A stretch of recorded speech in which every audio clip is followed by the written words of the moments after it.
Misioni Faktëmbledhës i Partisë Popullore Europiane ka zhvilluar një vizitë në Tiranë ku në fokus kanë qenë zgjedhjet e ardhshme parlamentare dhe klima politike në vend. Delegacioni i përbër nga 28 eurodeputet u ngjit në Selim Blu për një takim të gjatë me kryetarin e Partisë Demokratike Sali Berisha. Takimi që zgjati afro 2 orë u përqendrua në atë që opozita e konsideron problematika serioze të procesit zgjedhor.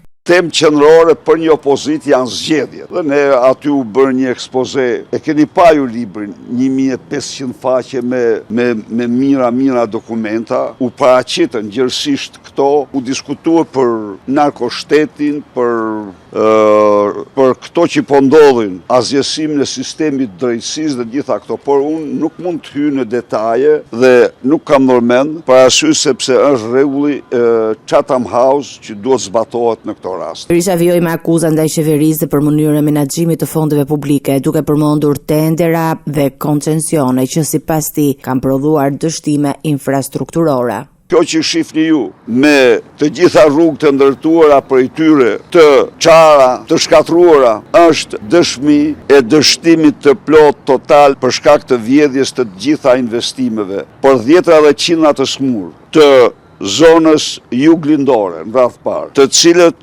kanë procedurat e mjekimit në Tiranë. Mbasi Edi Rama për vete udhton me 2 helikopter në vend se të dërgoj helikoptert dhe të marrë çdo të smur, ta sjelli këtu, t'i shtroj, t'i mbajnë hotel për kohën që nuk funksionon rruga dhe të garantoj mjekimin e tyre. Në të njëjtën linjë kritike, Kryedemokrati komentoi edhe zhvillimet parlamentare duke u shprehur se shumica socialiste pritet të refuzoj kërkesën e strukturës së posaçme kundër korrupsionit dhe krimit të organizuar për heqjen e imunitetit të zëvendës kryeministres Belinda Balluku. Ajo është një repart krimi, Osman. Ajo parti ka fakturë shqiptarëve që është matrix e krimit në Shqipëri. Nuk ka. Ajo parti ka krimin, substancën, shpirtin, mendjen e vetë. Sa i takon aksionit opozitar, Berisha paralajmëroi një intensifikim të protestave, duke mos përjashtuar forma të ndryshme reagimi, përfshirë edhe bllokimin e akseve rrugore. Të gjitha format janë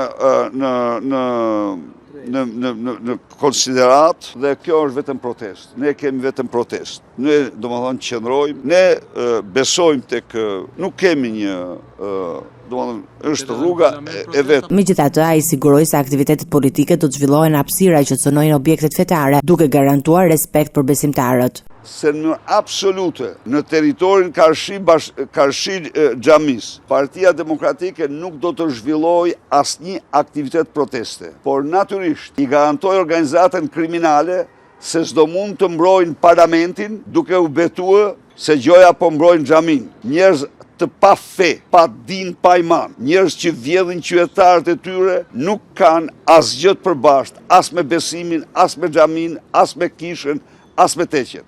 Vizita e eurodeputetëve të PPS shihet nga opozita si një hap për ndërkombëtarizimin e shqetësimeve të saj për zgjedhjet, ndërsa pritet që misioni Faktëmbledhës të përgatisë një raport edhe rekomandime mbi situatën politike në Shqipëri.